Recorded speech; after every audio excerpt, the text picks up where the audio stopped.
Hi everyone, it's Mrs. Moore and we miss you so much. We wish we were in school and seeing you face to face, but because we're not right now, I have decided that we are going to pick up where we left off with our read aloud. I'm going to start with chapter 23, which is where one of the classes were. Two of the other classes had been a little further ahead, but just use this as a refresher if it sounds familiar. And I'll just give you a little refresher anyway.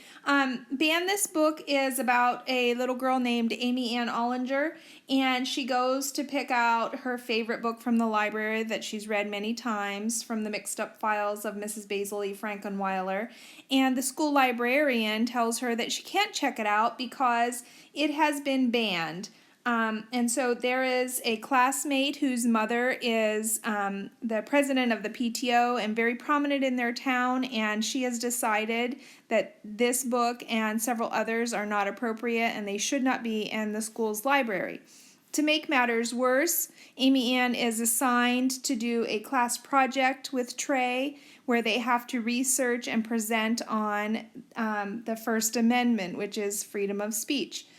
So she is navigating through that, and she, if you'll recall, she isn't very outspoken. She has lots of really good, important thoughts in her head, but she usually keeps them to herself and doesn't talk very much. And so she's learning that she needs to speak up a little bit more for herself in order to make her thoughts known. So here we are with chapter 23.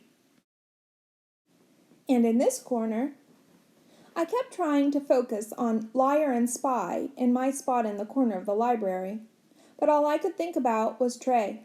He'd seen my list of banned books on my locker and studied it enough to draw it and get all of the books right on the list.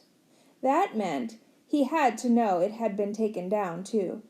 I thought he would have wanted that, but the way he acted when he showed me the picture, it was like he was embarrassed or sorry. "Hey," Trey said. I jumped, spitting out the braid I was sucking on. I was just thinking about him, and there he was, standing next to me. "Sorry," he said. "I didn't mean to scare you. I drew a new picture of the right to assemble, and I wanted to show it to you before I went home." Trey showed me. He'd drawn it right this time. The picture was of a bunch of people standing on a sidewalk with signs in their hands that all said, "Vote no," all but one. It said, "Magnets, how do they work?" "Magnets, how do they work?" I asked him. "How do they work? It's like magic," he said. His smile told me he was joking. "Anyway, that guy has as much right to be there as the rest of them, right?" "Yeah," I said, "only that's not the freedom of assembly. That's the freedom of speech." "Yeah," Trey said. He looked at the floor again. "The rest of it works, though," I said. "And you draw really great. All the faces are different. And you even drew the hands.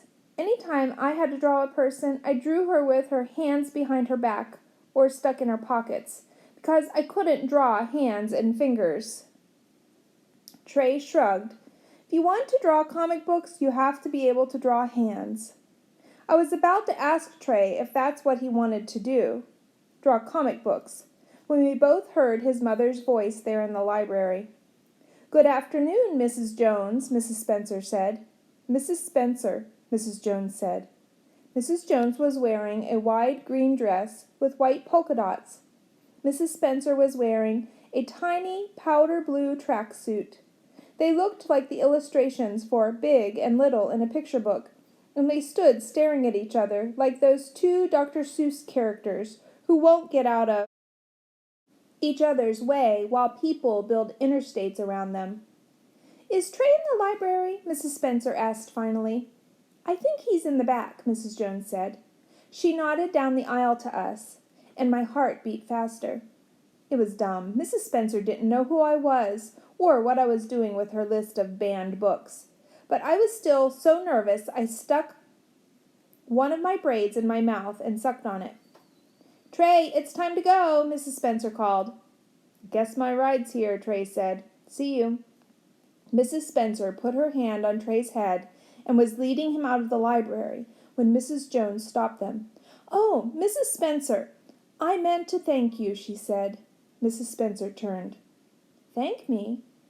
"For the money you and the PTA raised to bring an author to the school. I just booked someone to visit. Dave Pilkey." Mrs. Spencer frowned, trying to place the name. "Didn't he write the Captain Underpants books?" "Yes," Mrs. Jones said. That you banned, she could have said. But she didn't have to, because we all knew it. Mrs. Spencer darkened. "Do you really think that's such a good idea right now?" she asked. "I think it's a great idea right now," Mrs. Jones said. Mrs. Spencer looked so small and so mad that I half expected her to say, "Oh, yeah? Well, you just wait until Helen comes. Then you'll be sorry." Instead, she turned and led Trey out of the library, her chest heaving in her tracksuit almost as much as if she'd actually exercised in it. Round 3 in the boxing match had gone to Mrs. Jones. Maybe this fight wasn't over yet.